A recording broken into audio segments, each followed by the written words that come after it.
today we've got Shabana, Khanam speaking, Yasmin Taylor and Agata, Zborowska. Without further ado, I will hand over to Shabana. She works as a senior quality engineering manager over at Lloyds Banking. She's going to be speaking about gender disparity around leadership. Thanks, Alicia. Thank you all for joining in, and thanks for organizing. I think this is a very interesting event and difficult times. It actually shows that nothing can actually deter us from coming together, no matter how difficult the current situation is outside. We have technology in a way supporting us to actually have this virtual event, so that we all can collaborate and then have a little share our successes and challenges with everybody else on this forum. So I actually wanted to start off with this wonderful quote that we actually have. When women support each other, incredible things happen. One such thing is this forum.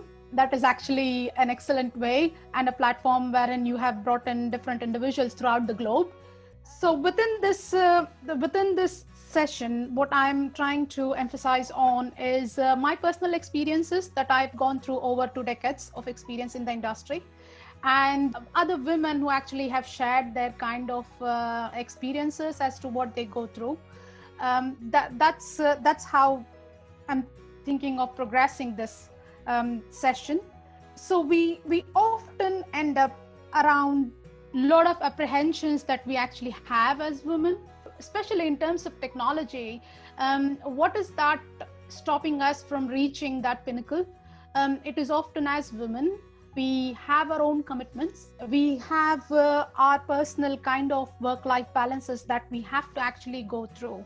And this is why we are often, when we have our peers who are having similar skill sets and who are no different from us in terms of technology, in terms of experiences that we actually have, but then we are actually put off the shelf because we have our own commitments to actually take care of. It is like work-life balance. Some of us here today are like mums, are single-handedly handling the entire family and all that stuff. And it is also managing those technical skills. If it is too difficult task that sometimes even your peers think that you just can't do, they just cap you up saying that, oh, that's not there, it's okay, somebody else will actually take care of it. But then that's not the ground reality. We are equally competent. That is how it is. And then it is also how we actually manage within our it's not just work-life balance. It's also, as women, we go through different phases. Like myself, I've had multiple miscarriages, and women who actually come back from maternity as well. For them, especially in technology, if you have a gap of like 1 year or so, you actually feel that you are quite far ahead. You are quite far in actually reaching and being incompetent with your other peers who are actually there at work. And I often get asked by women who have actually taken a break to bring up their children for about 5-6 years, saying that, oh, if I'm coming back to work now, what will be my position? How will the organization take that one? So we as leaders should actually support them when there are different organizations, big or small, who actually have return to work kind of schemes that are being there for women. So I think we as leaders and we whoever is in mid-level and senior positions should actually support that and provide the right kind of training that is actually required to them. And to set ourselves goal, like when we reach to a certain level in a senior management, you just feel you're there at that plateau where you can't actually go any further. That's the presumption most of them actually have about you because you are a woman. And this is as a woman, how ambitious you are to actually reach that kind of goal that you are setting yourself as against your peers. And we often talk about, most of the organization often talk about diversity, isn't it? So we talk about diversity, we say that we are a diverse organization, but then when we actually see the numbers, they are not that high. You have diversity at more at the junior level and mid level to a certain extent. Like 2 decades ago, I was the only woman in the engineering. When I entered the university, I was the only woman in a class of 30. You can imagine, right? And then I have been through the years, I've been to organizations where I was the only woman in technology among the other men who were there in technology teams. So we are talking about it, we are saying we want diversity, we want to have it. I think as an organization, we need to set some actions and then see, have we reached it? Are we measuring it? This is how we have to do. It doesn't go by saying that you set actions and measure them. I think most organizations should actually do that. And if you cannot measure it, you cannot manage it as well. So how do we do that? We do that by emphasizing on hiring. I was recently approached by someone saying that, oh, I'm actually reaching out to you because we are on this mission of having diversity in the senior management level. And I'm like, oh, you're not actually saying that you are technically competent. This is why I'm actually wanting you to be there. But then you're saying we want to bring in diversity in the senior management level. This is why I'm approaching you. And then he was like, oh yeah, I should have recorded it. So, and also in terms of the social differences that we actually have and the educational differences is like, we often are not encouraged to be part of STEM education. That is that's where we should actually, near future or in the next generation, we should actually encourage our younger generation to be part of the STEM as their subjects in universities and college and all that stuff. There is a lot of gender bias when you actually when we talk about roles in technology. There are specific roles that you have mostly women, say like designing or HR and all that thing, but then you hardly find individuals within technology. Like there are these days like DevOps kind of roles. Back then it would have been professional engineering, and all those kind of sectors were predominantly dominated by men as against having more of women. And most of the data these days, we talk about AI and big data and all that thing, but then there has to be quite a lot of information there that doesn't actually correlate to what we talk about having diversity within the technology industry. So it doesn't resonate to what the numbers we see and what we are actually saying in terms of diversity. And also in one of automobile CEO, he actually mentioned in one of his interviews on CNBC, saying that when he was questioned about are his cars being built in his organization, are they tested for women? And he was like, women are kind of niche. We don't actually categorize it that way. We don't build the automobile industry around women. We were like taken aback. So we have a lot of us among us on this call who actually drive the cars and all that thing. That there is this research that was actually being done that actually says that the car dummies are tested for accidents just against men and not women. That's a kind of bias because we are also prone to these kind of accidents and all that stuff. So similarly, the recent pandemic, the ongoing pandemic that is actually happening, the PPE that was actually given was not catering to most of women, while the sector is being overpopulated by women, isn't it? The entire nurses, doctors, the frontline staff and all that thing, most of them are women there. And it turned out to be that 71% of women who actually worked there did not have the PPE that actually fitted them right. So these are some kind of these are a few examples that I was actually wanting to bring in today. And also how do we actually help in these gender bias kind of situations? It is usually by self-help.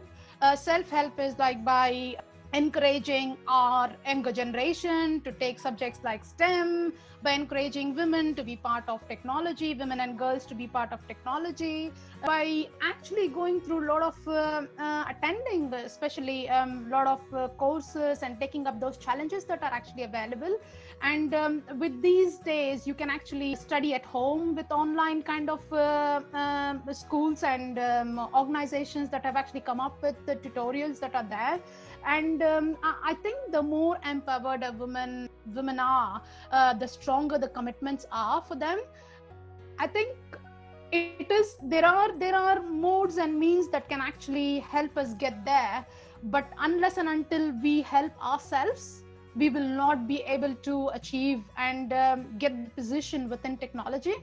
I think it is more that we have to actually self-help ourselves, and this is a kind of platform which is good in actually jamming up and understanding what other women go through and how you can learn from them as well. This is kind of a thing that I touched base earlier, saying that in most of the organizations, senior execs, when it comes to women being in those kind of roles, it is often not been given to them because due to various reasons, they think that they are not so technologically savvy, they can't actually handle pressure, while we are so much better than men in terms of handling, multitasking and all that thing. There are quite a few organizations only which have senior execs on the board, as women on board, actually being a member of board and all that thing. And I also had in my personal experience, when there was this position that I was very inclined for as a senior exec, and when I applied for this, and there was another peer who actually applied for it, and there was no difference in our skill sets on where we understood and all that thing, but I was not given the role because I was being told it is lot of stress, it has got a lot of stress, it comes with a lot of pressure and all that thing, and they felt that I could not actually handle it. From my personal experience, I just feel that we as women should actually be in a position that we uplift each other. When we see that there is a woman within our team who is actually struggling with work-life balance, with managing kids and family and all that thing, I think we should uplift each other. We should actually support them in providing the right kind of training, in right kind of work-life balance, in providing work from home kind of opportunities and all that thing. Some organizations do take care about that, but when there are instances where they aren't these kind of luxuries, if I may say, I think as women we should actually support them as a colleague, as a mentor and as managers. I think with that I actually finish. Thank you so much for that, Shabana. I know what you're saying, a lot of people can definitely really relate to. With regard to gender bias, what could we do to actually change this around organisations? We as women should actually make ourselves up for challenge.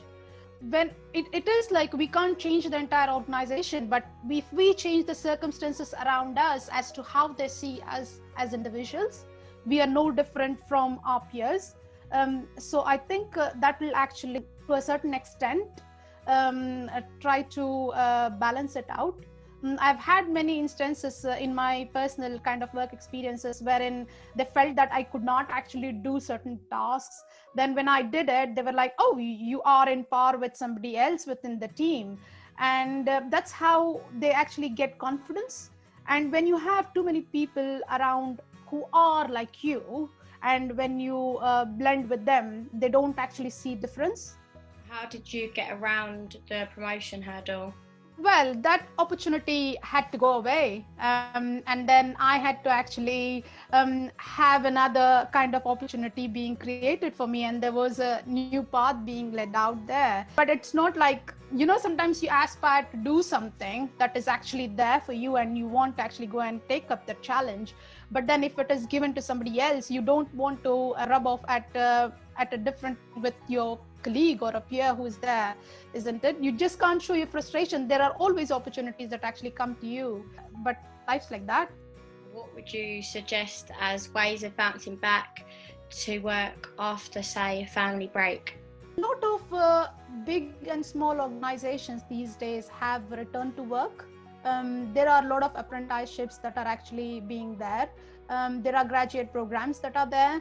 I think that this with the luxury of actually studying from home, there is a lot of online courses that are actually available. One thumb rule, I think, especially in terms of technology, if you are intending to be there in technology, you have to stay ahead or with the market, understand the market, what is the market requirement, and then hone your skills based on that, as against just saying that, oh, I had a break.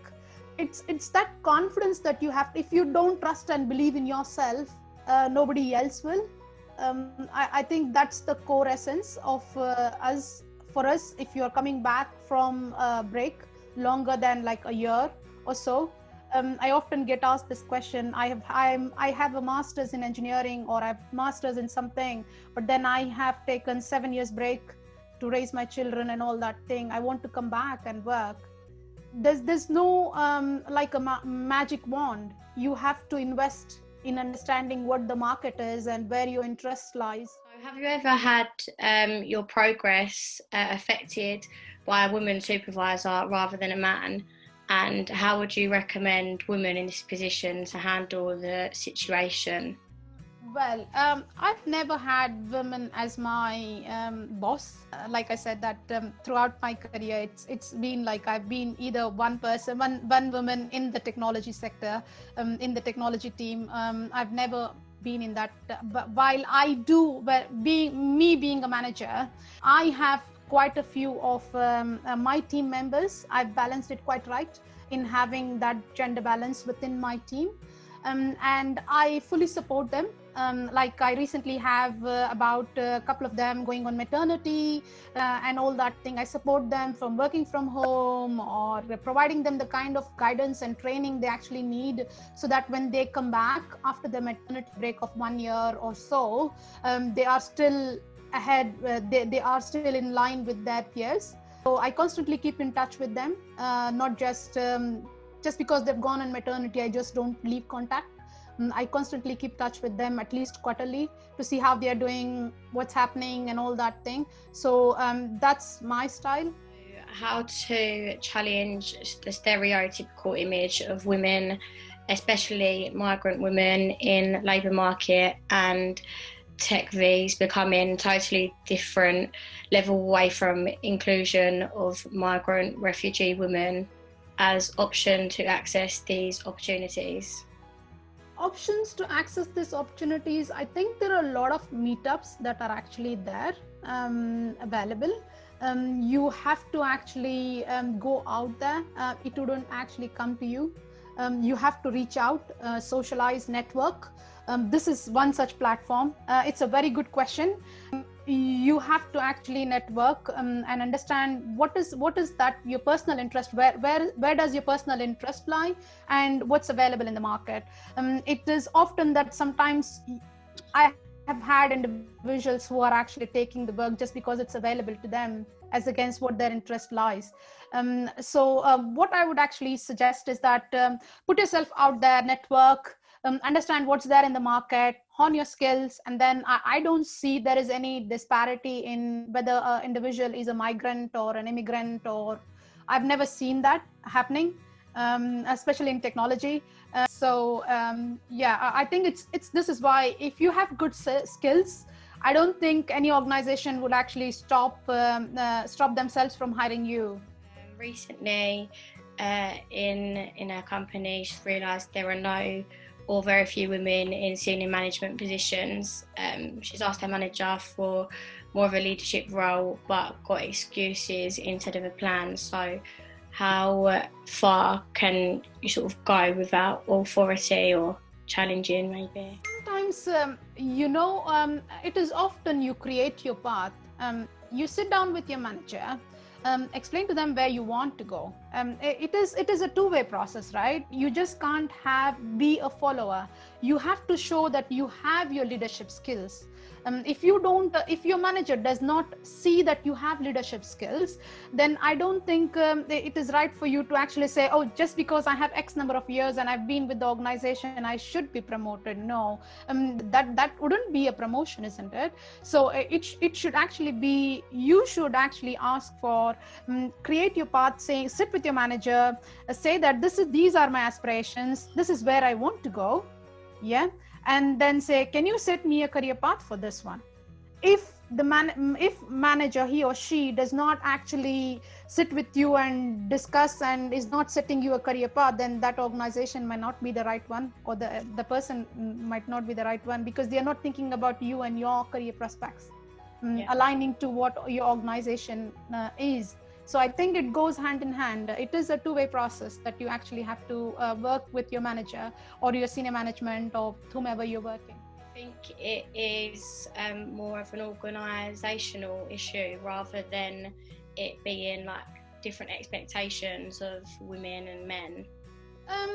Sometimes it is, some organizations do have this. In one of the organizations that I've actually been to, I was actually being told off not to be very confident in what I'm speaking. And I'm like, why not? And then he said that, oh no, just in case. And I'm like, no, I know what I'm speaking. I think I can speak for myself. And then sometimes you have to step up.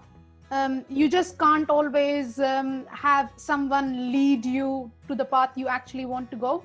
You have to step up and showcase. And when you do that, it'll actually be quite evident. The organization can actually see that.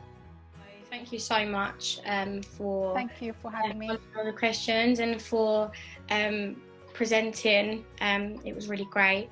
Yeah, that takes us on to Yasmin, who is our second speaker. Yasmin works as a platform data engineer. She's a real inspiring lady. Hi guys, thank you so much for that introduction, and thanks Shabana for sharing your slides and your story. I've always wanted to know what it is like returning into the tech field after you've had a kid, so that's definitely something to look forward to. Right, so was in April, I wrote an article based on how I became a DevOps goddess. So that was kind of like really fun, because I felt like not only is tech underrepresented, but so is the field of DevOps, or development engineering. DevOps is quite a new field.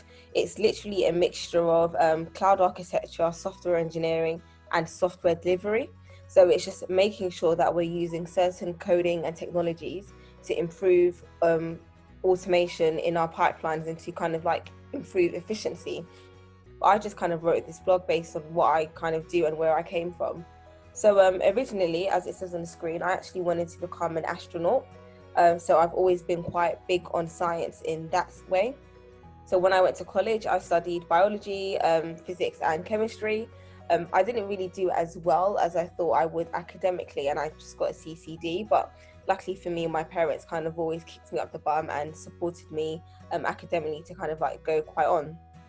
So I managed to get into uni. So I applied for all 5 choices and got into 5 choices. And in the end, I actually ended up going to the University of Bedfordshire, and I studied artificial intelligence and robotics. So at the time, because AI and robotics was such a new field, I actually had to interview to go into the course, and luckily I did. But at the same time, because the course was so specialised, a lot of the modules are very similar as to what you would see in a master's module. So in the end, when I graduated, I was just about a mark or 2 shy away from a 2-1, but I actually was still able to be put in situations or career prospects as much as people that went to Oxford or Cambridge or graduated with a 2-1 or first, because my degree was so specialised. So I would say throughout my career, my degree kind of carried me a lot. The hurdle with that is that because in 2014 AI wasn't heard of as much, when I did finally get my first role, I got my first role in service desk analyst work. So I was a first line support engineer, and I never really gave up on wanting to study AI. So as I kind of went on in my career from a first line support analyst to a second line support analyst, Fortunately for me, my Prince 2 project management certification actually ended up coming with my degree. So what I would do is, whilst I would kind of like be on the service desk, I'd kind of use a coding language or binary statements, so and if and or statements, to kind of like automate tickets. And then I would kind of show that to my manager, just to kind of show them how things can be automated. That would kind of enable me to go above and beyond in my role. So I think it was the winter of 2017 the AI started to kind of become a big boom, and I managed to kind of get my first role in software service delivery or implementation consultancy. For me, I would always say that when you're going into tech, there are so many avenues of tech that you can go into. As for me, I'm not sure if you've noticed, I love to talk. I would like to say I have the gift of the gab. So being in a traditional tech role where I just hide behind a screen and code all day was never for me. Initially in my career, I went more towards the project management and service delivery side, where I was kind of handling software vendor relationships and just being that main middleman or point of contact. I would say so far, one of the hardest things I've had to face during my time with tech is, not only being the only person of color, but being the only person maybe that's derived from a working class background and the only female. So I felt like in my career, I've had every type of ism against me. And a part of that, I think I was very young. So I went to uni from 2011 to 2014, but I actually started working whilst I was at university. So by the time I graduated, I already had about 2.5 to 3 years experience. So by the time I was 24 years old, I was already in a mid-senior role. So you can imagine being the only black person or person of color, working class background, you're under 25 years old, and you're in a mid-senior role in tech. So that could be quite challenging. After a while, fast forward up until about a year ago or two, I came across a DevOps role. So in the beginning, it actually was just called cloud engineering or cloud consultancy. And the whole idea was just to kind of bring a person on board that kind of understood the architecture or the concept of how the cloud scenario or infrastructure works. And at the same time, have that kind of soft or service delivery skills to kind of bridge it together. So my first role was actually as a cloud engineer, and I actually just got thrown in right into the deep end. I actually went to Australia for about 2 weeks to train as a cloud engineer, and then I came back to London and I was representing the cloud space for my company in London as kind of like a mini lead cloud engineer. And I was working in the Azure environment. After being in this field, I noticed that not only is it very lucrative, but it's really something that I enjoy. I've kind of coached other people on how to get to DevOps, but the thing is, it's either you're coming from a software engineering side or you're coming from a consultancy side. But ideally, they're looking for somebody that can kind of merge that two together. And most people either have either or. What I would say is probably the most difficult thing about getting into DevOps. And two, I guess my 5 or 6 years of experience kind of helps me to get where I am. I would say so I wrote a Medium blog based on my requirements or the goals that you should learn. So it has a list of requirements, the languages to learn, certifications to gain, the tools to learn, how to prepare for an interview, where to find me, and then references to link. And it just kind of just gives you a rundown of what DevOps is and what it isn't. So for instance, DevOps is not simply combining a development operations team. It's not a separate team, it's not a project or tool, and it is not automation. And I think sometimes DevOps roles can be quite concealed because they're kind of expecting this tech unicorn, which I think can be quite difficult. Salaries in tech. So I'm all for salary transparency in tech. I really believe that, especially being a woman in tech, sometimes we can be blindsided, just as Shabana is saying, as to how much you can earn because they're not under the mindset that you can do it. Unfortunately for me, I actually managed to hit my first 6-figure role. I think it was 4 months ago, but that was from a combination of 2 roles. And that was just me working part-time in a startup in America and a full-time role here. It's not something that I would advise you going forward doing. And if you do, make sure you check your contract, because some contracts are not really obligated or allow you to work in different places. But I think I kind of found out that the loophole was, if you do work a full 9-to-5 job, you can kind of work side projects through your limited company. So don't go perm in 2 places unless the other person knows. Yeah, so that's just kind of like my story. 27 years old, and I love kind of like being in the DevOps space. I've been working since I've been 18 years old. So yeah, that's me. Thanks for that, Yasmin. How were you able to get a full stack view of your projects to see how best to implement automation? Before I was kind of like a perm employee, I was also a contractor. So a lot of the projects that I was on, I kind of had a fair view of what kind of technologies to use already. So I would say, apart from being a DevOps engineer, going into solution architecture is something that's really cool, because not only can you understand the technical landscape, you have the ability to kind of look at the infrastructure and also decide what kind of tools or coding languages can help best solve the solution. I wasn't the best coder in the beginning. I think I feel quite ancient now, because I actually started coding on Java and the new buzzword was C#. And then when I left, it was Python. And what I used to do, apart from my 9-to-5 job, I'd kind of work for a lot of startups on the side, just for like 0.5 equity that I'll never see, just to kind of be in a tech team and just kind of like brush up on my skills. In that sense, I kind of got into being a full stack person. But I would say tech is always moving, so you just have to make sure that you specialize in one area. And I guess for me, in the beginning of my career, when I graduated, I was pulled in so many different directions by different recruiters.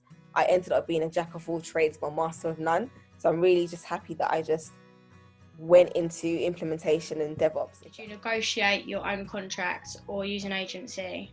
So with the second role I was working at, they were based in America. And I think Americans are a bit more flexible and kind of like working in different places. So it was in their contract that I was able to kind of like work for other things on the side, and they paid me through like an umbrella company as a perm person.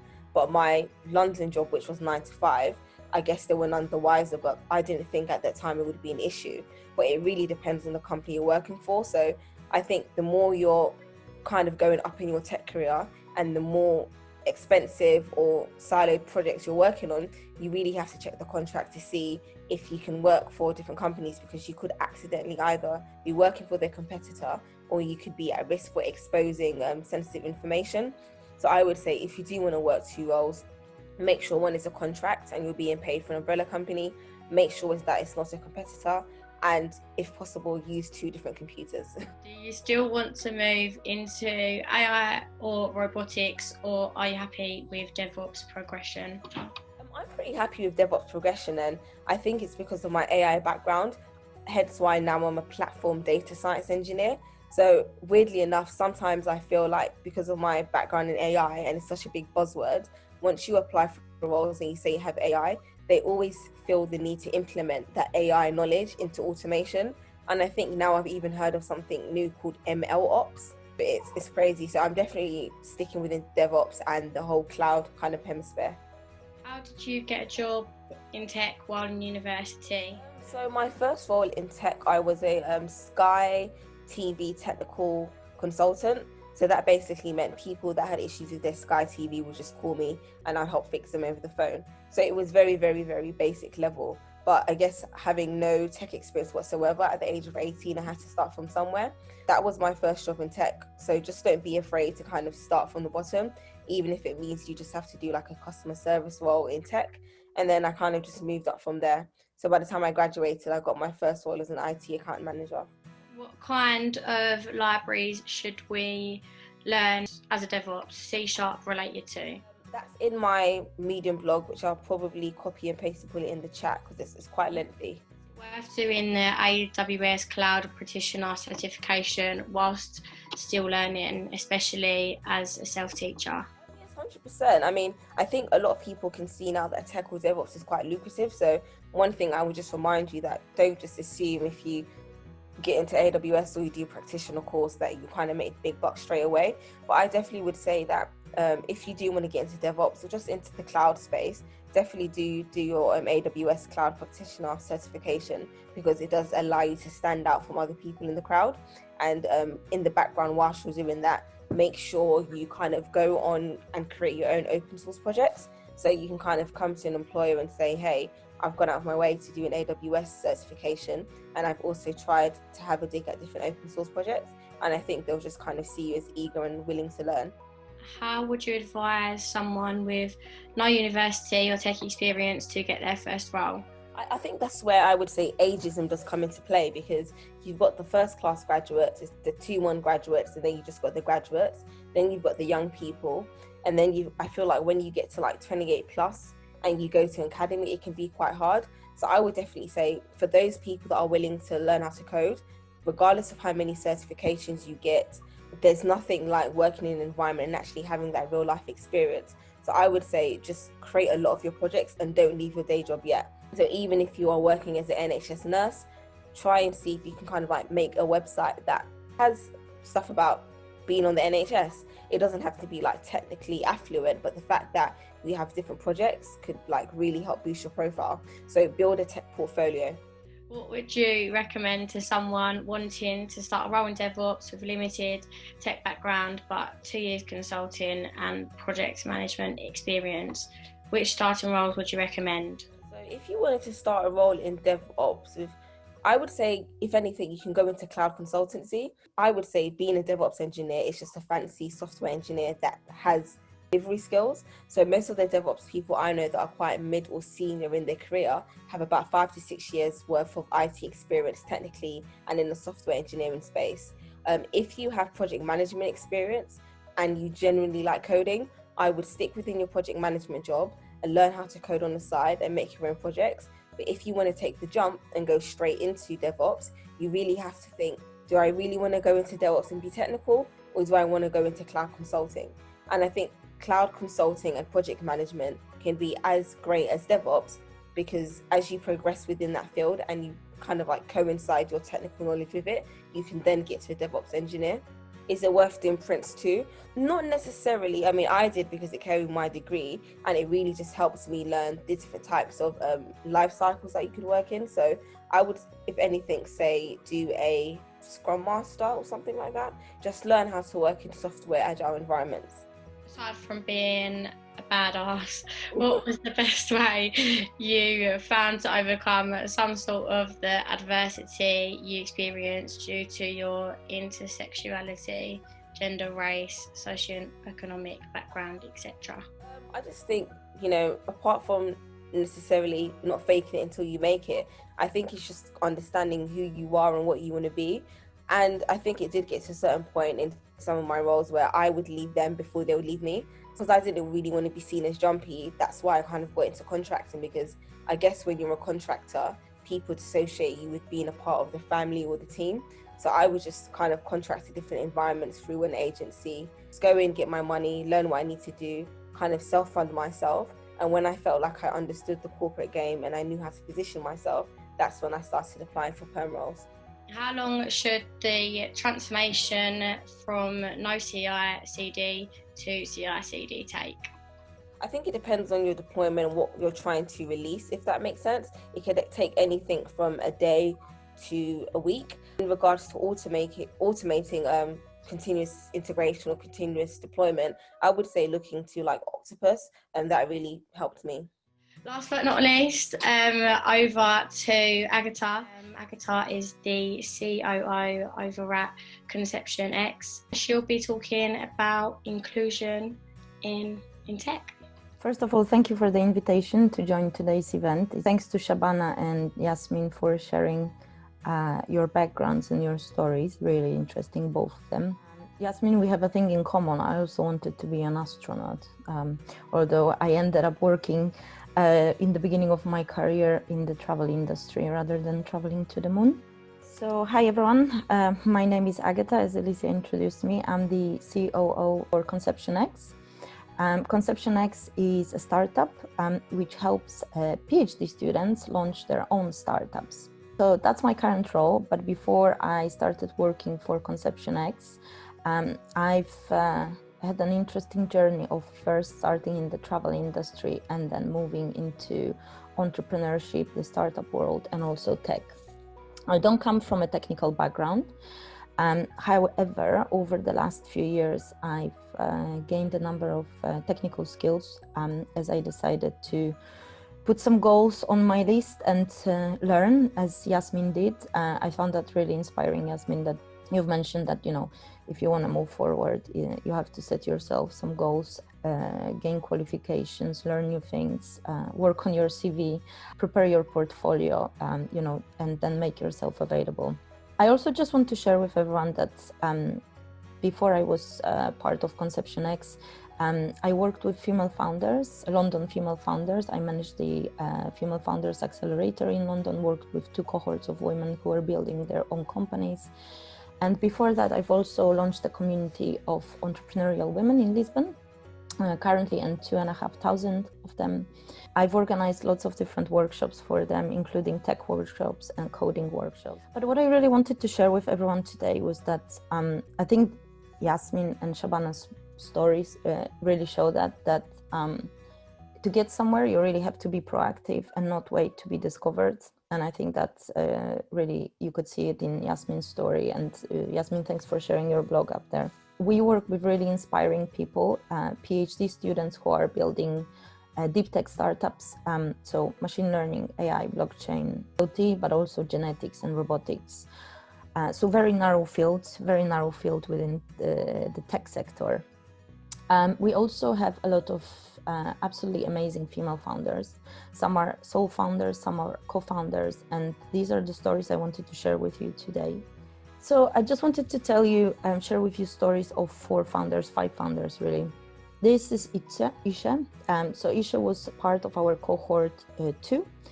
She joined Conception X in 2019. So basically what she's done, she launched her own startup based on her PhD research. So it's a data-driven platform that helps test drugs for Alzheimer's. Isha has been on the program for 9 months. Our program is a 9-month long experience. She's built her own startup. She progressed amazingly. She's currently our alumni, so we're still in touch with her. You can find a little bit more about her on our website. The next founder from cohort 3, so we're now in 2020, we're running our cohort of 50 teams. 1/3 of our teams are led by a female student, so female founder. This is Evie. Evie launched Neurovert, also based on her research. She's doing her PhD in neuroscience and currently raising investment to bring her product to market. And what her product is, it's a virtual reality and haptics device that gamifies rehabilitation for patients. So she's building the software, but also the hardware, which is the glove. Our next founder is Ksenia. So Ksenia launched Brain AI. She's also part of cohort 3. Basically, Brain AI is a tool that helps determine early signs of diseases such as dementia from MRI scans. So Ksenia is currently, as I mentioned, part of cohort 3. She's been super successful. She's progressed a lot. She's now looking at building partnership and finding clients for her product. I won't go into too much detail in terms of what her product is. She probably would be much better at explaining it herself. Our next team are Liz and Joanna. So they together launched Autonomy City. Both are PhD students from University of Cambridge. And they basically invented a technology. It's a self-healing technology in concrete, which combines recycled plastic and 3D printing to be used in construction industry. So these are the few teams that we have on our cohort. There are many more inspiring women out there. I'm happy to share them with everyone else after. Go to our website, conceptionx.org. Our full portfolio of startups is there. But I also wanted to go back to, I think, what Shabana mentioned, that, you know, you should not wait to be discovered. You need to be the proactive one. And I think that all of these women have in common, same as the rest of the startups on our cohort, is that they were proactive. They actually submitted application to Conception X. And, you know, sometimes it's just about taking that first step and actually making give yourself permission. So if you're looking for a job in tech, yes, like Yasmin mentioned, make a list of skills you need, knowledge you need to gain to get to that point. Same for if you're looking for a job in tech and you already got the experience, right? You need to be the proactive one. You need to build your CV. You need to get out there and allow for people to find you. So create your LinkedIn profile, you know, invest time in it. It's a very important tool these days. I still often come across LinkedIn profiles of people that I do really wonder, you know, if in the modern world, when you're applying for jobs, like how can you have a profile like that? But probably Alicia knows more about that than I do. one other thing that I really wanted to mention is that, so the community I launched in Lisbon, this was about 4 years ago, currently at 2,500 women. We've run tons of events, panel discussions, workshops, social events of all kinds. We've also launched a few coding workshops for women, which were organized completely free. And it was amazing to see groups of, 30, 40 women come in with their laptops, willing to, cover the basics of intro to HTML and CSS.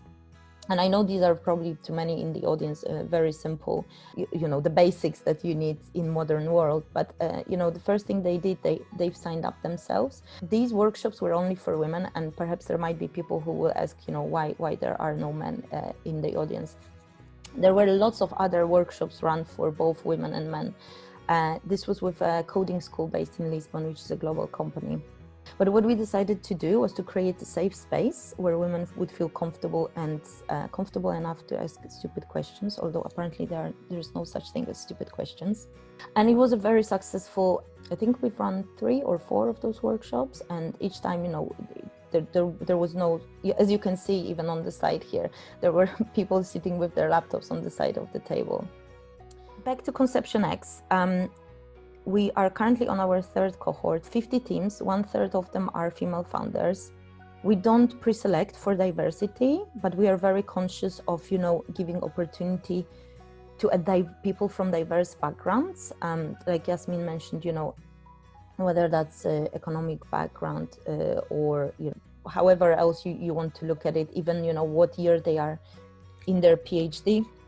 Is it year 1, 2, 3, 4? How advanced their research is? We look, at all the considerations there.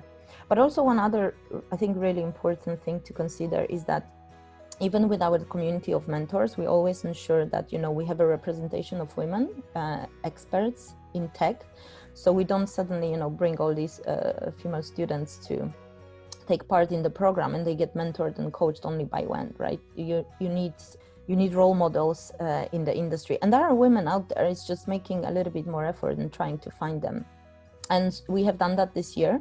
So our community, I think we have probably about 100 mentors and experts specifically within deep tech. Many of them are women. We're working with investor community also to ensure that everyone on our cohort gets the best opportunity to speak to investors, to raise money. Not everyone is raising money, and I know we're talking about women in tech, but this is specifically entrepreneurship, startups, tech startups. Just the last few considerations.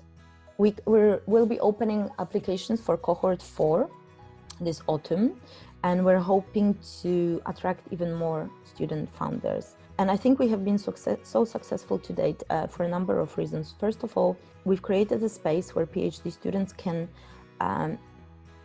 test their idea without risking so much, because they still have their stipend while they're doing their PhD. We provide them with all the resources, so that's training, mentoring, coaching, legal advice, access to investors, access to networks. But we're also a very friendly team, and we look at each founder individually. It's almost a concierge service. Although for cohort 4, we're planning to open up our training to over 200 students. I think one important thing to mention here is that our program is completely free for students to join, so we don't take any equity from them.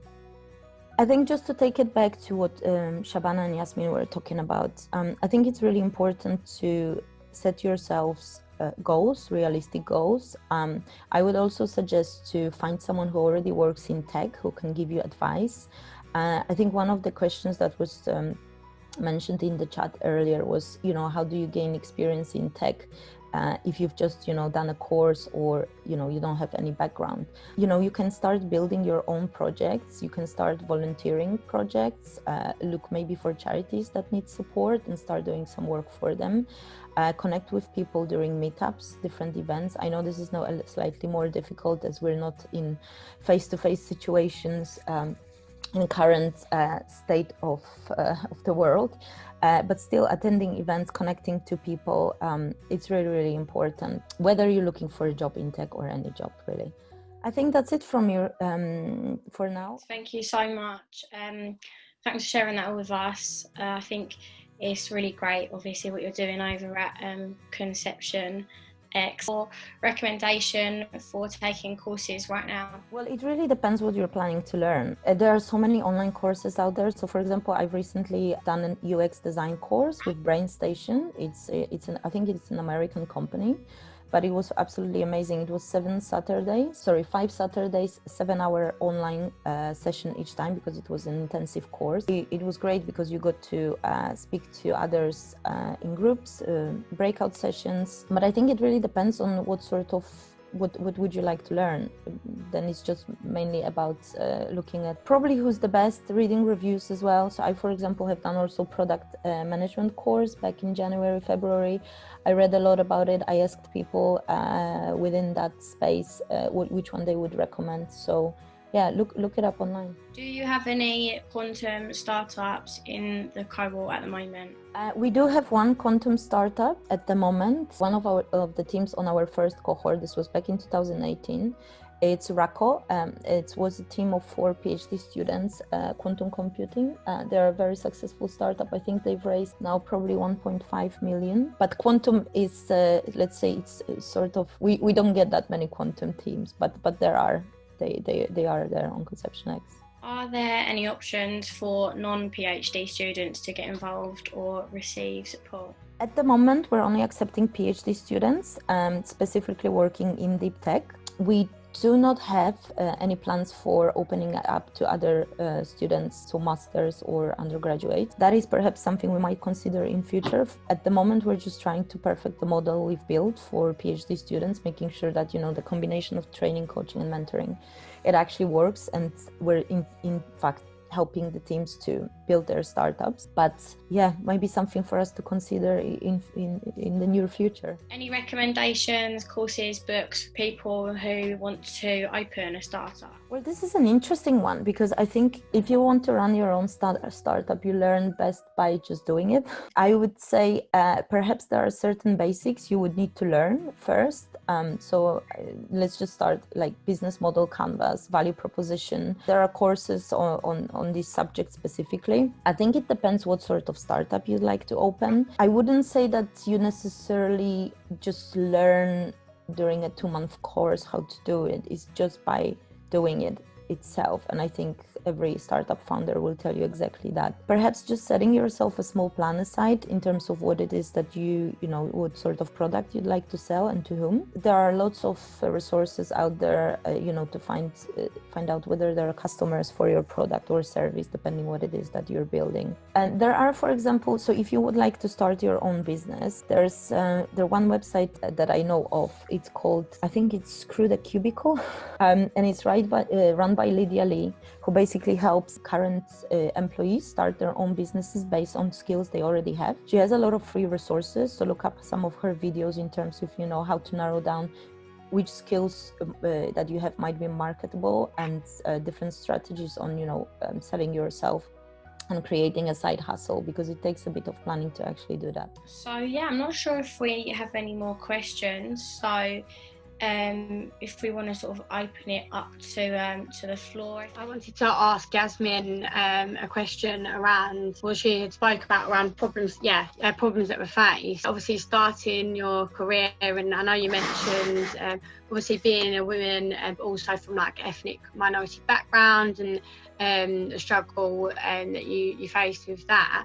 And I wanted to ask you, like, was there anything in particular that sort of stood out, or any problems that you seem to be quite reoccurring, and if so, if there was any problems like that, what you would recommend around sort of dealing with them for people that might have that sort of as well? I think the thing about the UK is that I would say, not in a controversial way, but compared to other places in the world, especially like the US, I think ethnic minorities here definitely have it a bit more easier.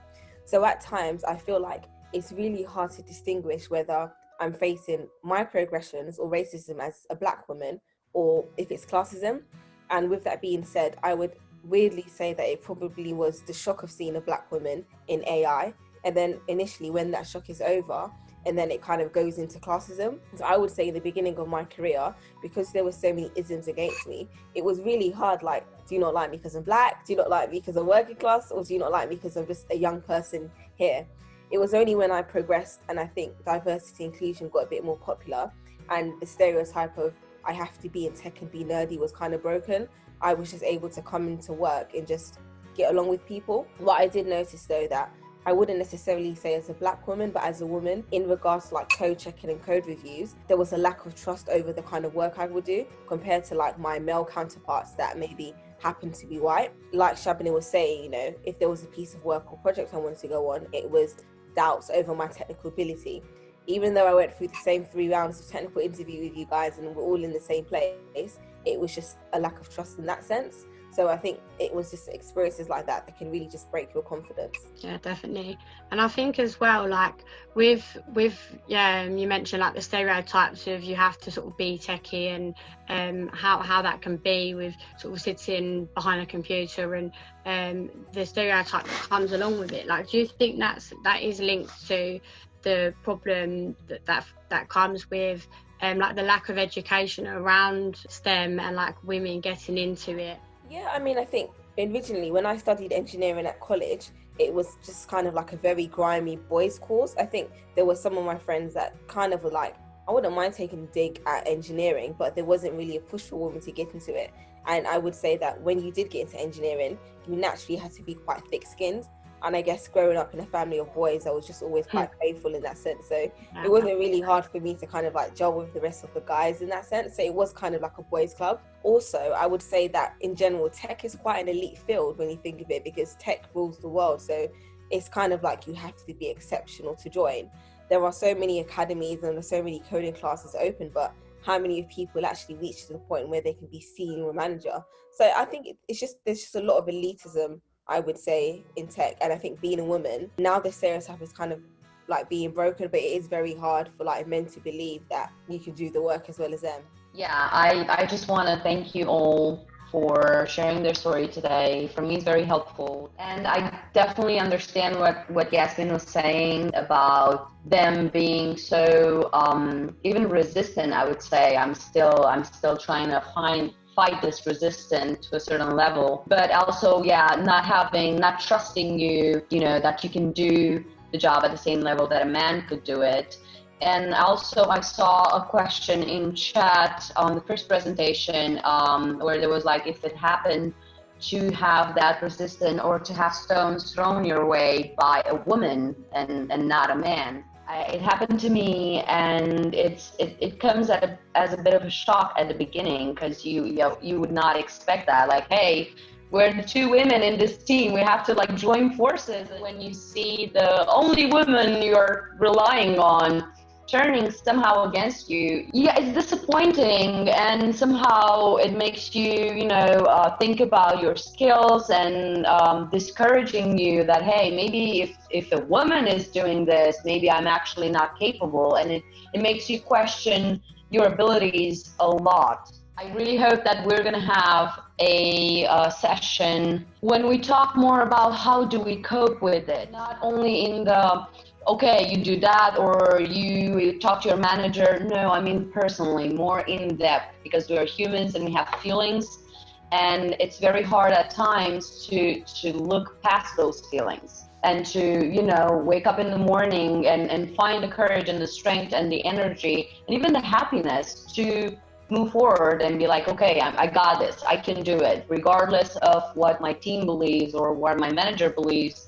I'm still gonna do it, because at the end of the day, what brings us down is our own fears, and in the first place, and appointments and thoughts. If we let the people around us empower the negative ones, well, our road to success is not going to be an easy one. Hi, Mihaela. Thanks for your input. My name's Marwa. You raised a really good point, because early on in my career, just after I did have a career break. Basically, when I went back to work, as a lot of the ladies on this chat have actually, on this meeting, have said that they've predominantly worked in male-dominated environments. So have I. I've always been the only female. at uni, and then early on in my career, and then basically even pretty much now. Early on in my career, when I decided to go back after a career break from family, my boss was actually a female, and unfortunately the discouragement I received from her was very knocking on my confidence, and it actually didn't last. My job lasted for 6 weeks, and I think for her, she was probably the only woman who's ever been working in a male. She's always been the only woman, and I think her accepting another woman coming in to actually, not dictate, but pose her own opinions on how the coding's being done or how things are. I don't think we worked very well together, and since then I've now got a fear of working with other women in tech. I feel like I wouldn't be able to get on very well with them. I mean, not that I've experienced it as yet, but now that I'm in a leadership position myself, there is another female in my team, and we're talking about flexibility, and Shabana touched on uplifting women in your team rather than discouraging them. I'm very wary of that, but I found that there is this, it's almost like having to make sure we have consideration for other women who have obviously family commitments, but then how do the men feel about not being treated equally in some ways? So yeah, I mean, there's a few things that keep on going on in my head, and even now, even though I'm a lot more senior, I had a family break 5 odd years, and then went back into work 5 years later. I still don't feel like I don't feel still very confident in what I do. I try and stay up, but I just feel like I've had this massive gap in my technical knowledge, and I'm unable to still pick myself up even though I'm 5 years in. I'm going to tell you just a short story, and I notice a lot of women go through this. After a gap, they come back and they're like, oh, I can pick it up, I can do it. It's been, the technology has evolved so much, I can do it. First of all, because it's normal. After a gap of 5 years, even 3, even 1 year is in technology, with how fast the technology is evolving right now, of course you are missing out information. But I think you should stop putting so much pressure on yourself. You don't have to be on top of it in a month, not even in a year. In order to be able to learn it, I would say to find your own pace first. How fast can you learn? How fast can you study? And just take it bit by bit, and you will get there. That I'm sure. I started in IT.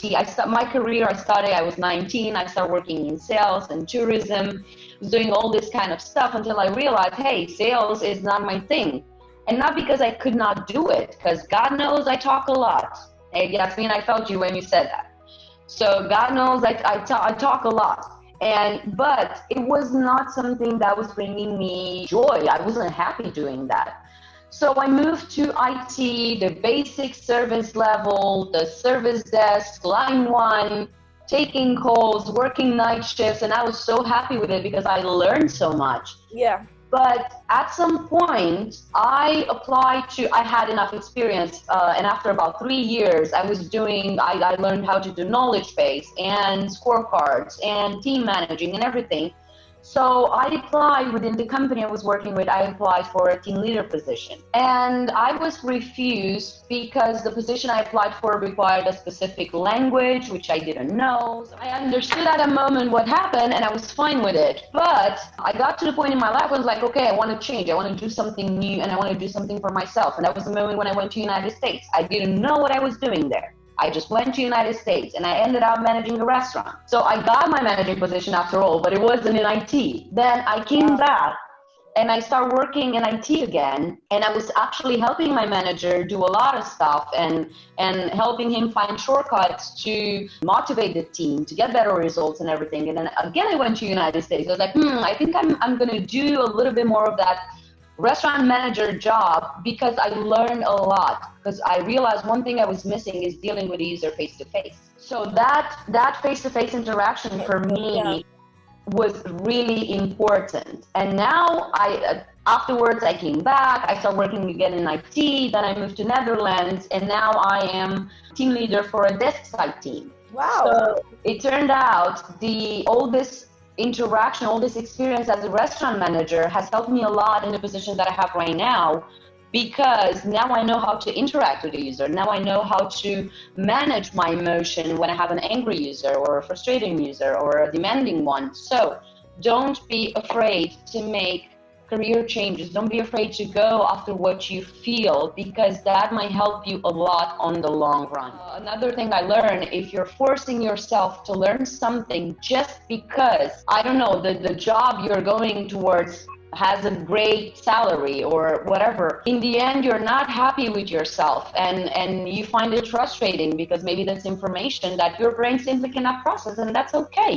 Like, I was listening to Yasmin, I could never learn coding. That's not for me. I'm a writer on my free time, like coding, numbers, no, I'm bad at math.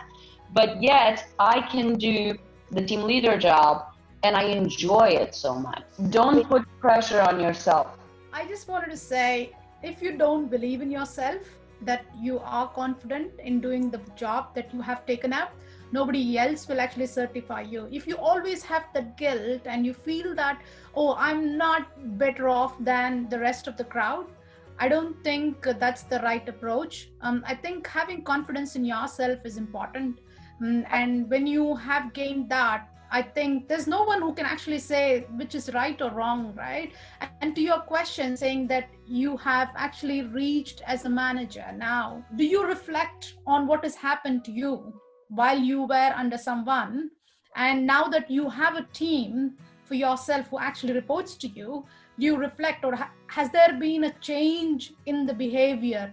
Have you learned and reflected so that your team, whether it is men or women, do not feel the same? Have you done that one? I think that is quite important, that you actually do that, so that it's not just because if I had a bad manager, doesn't mean that I have to be a bad manager to my team. Oh, absolutely. Right? Because Absolutely. I understand the pain, that I understand the pain of the frustration that I went through, the long nights that I actually had, my not willingness to going back to work because I didn't want to see that peers or manager's face. You know, it is not end of life, and there's always, we all go through this in our career. It doesn't have to be usual. It is often seen that people from the same gender who actually don't stick together, that often happens. When you actually work with a woman who is actually at the same level as you are, there is always that competition that is there, who is doing what, why you're doing, and men don't care about it. And that's something we should actually learn as a gender, because we are, if you're saying that I've come back after 5 years and I just feel that I have not done enough, or I'm still catching up, you've learned so much, isn't it? We are so much better, you know, multitasking. You're so much better in actually managing stuff, managing stress and all that stuff. That is not, it doesn't come just like that. So I think first thing is that be confident in what you are doing. Everything is fine unless you are being told off, saying that this is not right. You are better off.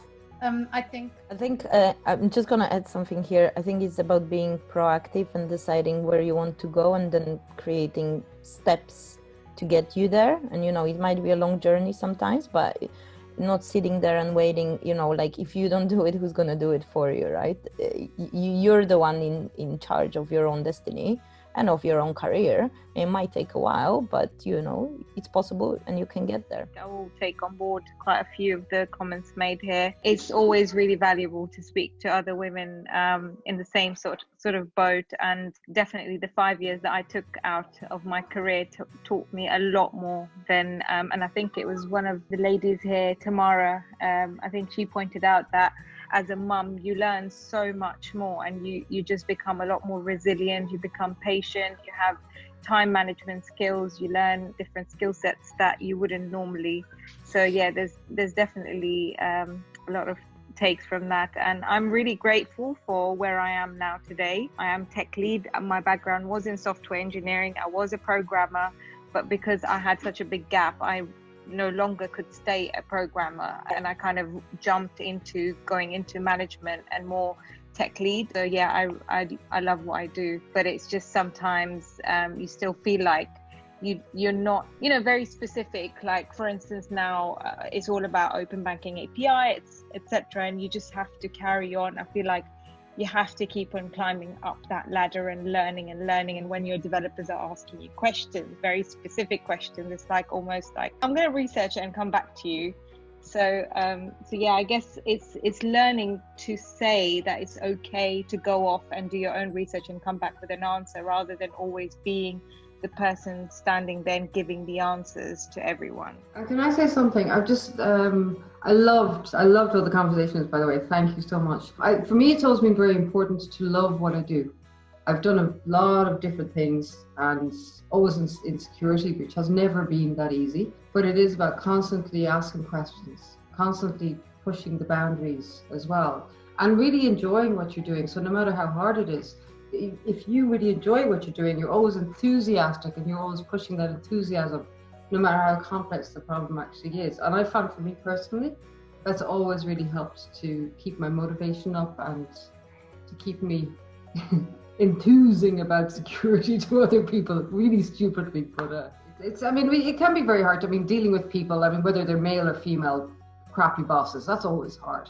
But you can't let it get to you. You just have to move on and realize it's not you doing it, it's them. And it's hard to do the Taylor Swift of just wiping or shaking it off. But sometimes you just have to do that. Well, and it's not easy. I think it has a lot to deal with as well, tokenism in the tech community. Like, oh, you're a woman, you do tech, I'm shiny. So when another woman comes in, it's kind of like you feel like your position is going to be kind of threatened.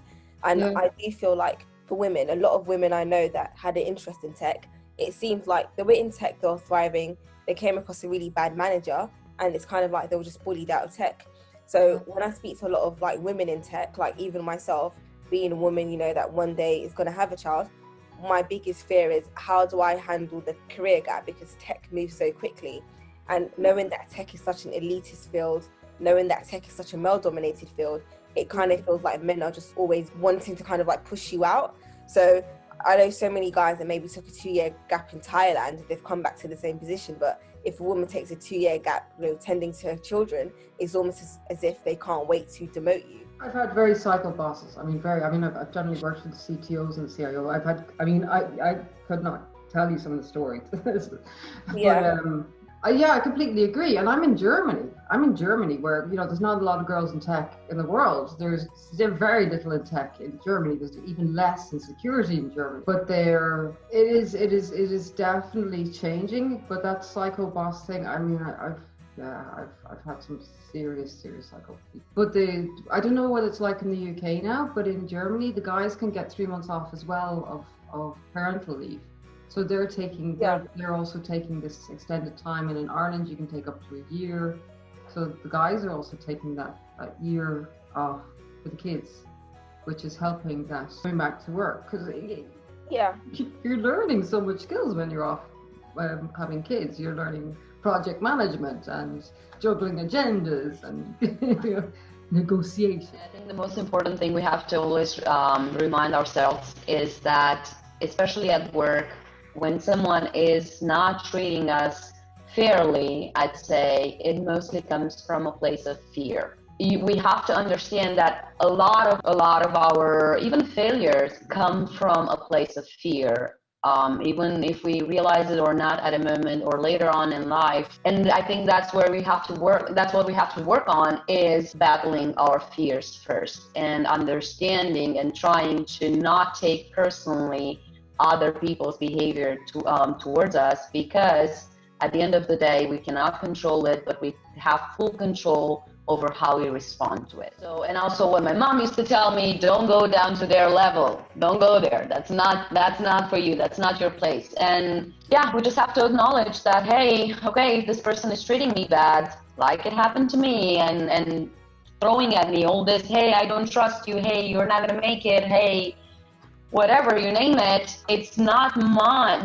Those stones are not mine, are hers, or whatever, the person doing that. They're not mine. She's just throwing them. I'm like pulling myself away from it, and that's it, and moving on. Because again, at the end of the day, all we have is who we are, and what's here will dictate our success. Yeah, retain your pride, walk away, breathe, sleep on it, try not to react to people trying to attack you. It doesn't help anything. It is, but we are stronger. Yep. Hello, Lisa. Thank you so much for inviting me to this one. I was trying to understand perspective that is coming from many different women, and that was quite.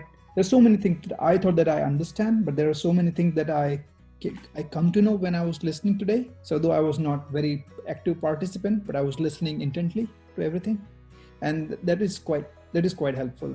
Yes. Definitely, I do think a lot of the problem behind the issues of like gender diversity within the industry does lie down to the fact that quite a lot of men don't really actually understand or are exposed to what it actually is like to be a woman within the industry. So yeah, that is sort of why we do encourage to a lot of men to sort of try and join these things and get involved as well, because like you said, you wasn't actually aware, like, you know, the extent to what it can be like. So yeah, thanks for joining and for getting involved. Hi everyone, my name's Flair. So I did an AWS course back in February, and I was quite fortunate to do my AWS certificate and passed it. But it's been a little bit of a challenge trying to get into the industry at the moment due to the coronavirus.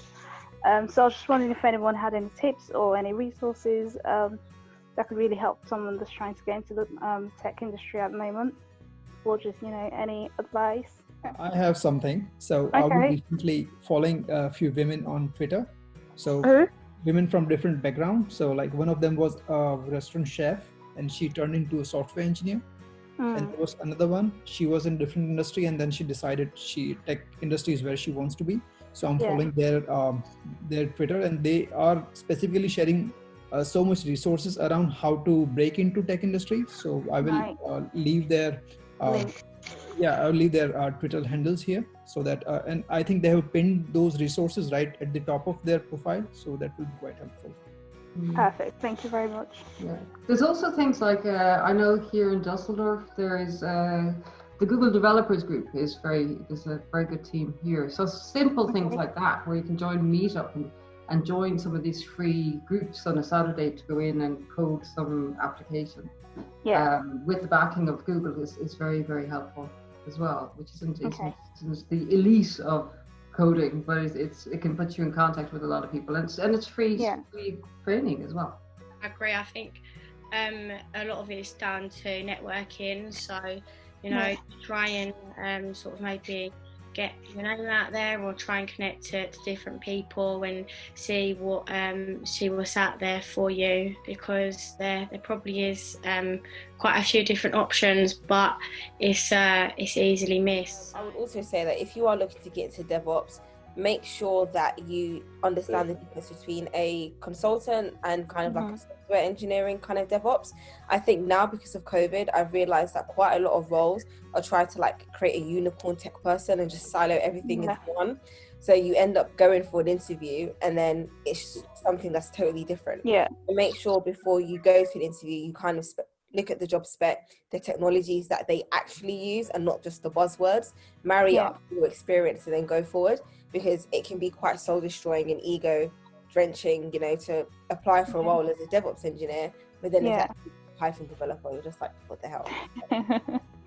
Yeah, absolutely. Yeah, you're right. Thank you, Yasmin. I was just going to say as well, we do have, over the course of this week, we have a series of events running, and on Thursday we have an event specifically around navigating your career in tech. So, I mean, if you are around, I could share the details with you regarding that specifically, but I'm sure attending that session specifically around navigating your career be quite a good one, as I know they're sort of bringing up, you know, the actual sort of start of getting into the industry, and tips and advice of what they've sort of experienced as well. So yeah, I guess we'll have to wrap it up here. I just want to say a massive thank you to the speakers for sharing what you did with us. It was great, and I think everyone can agree it was really informative.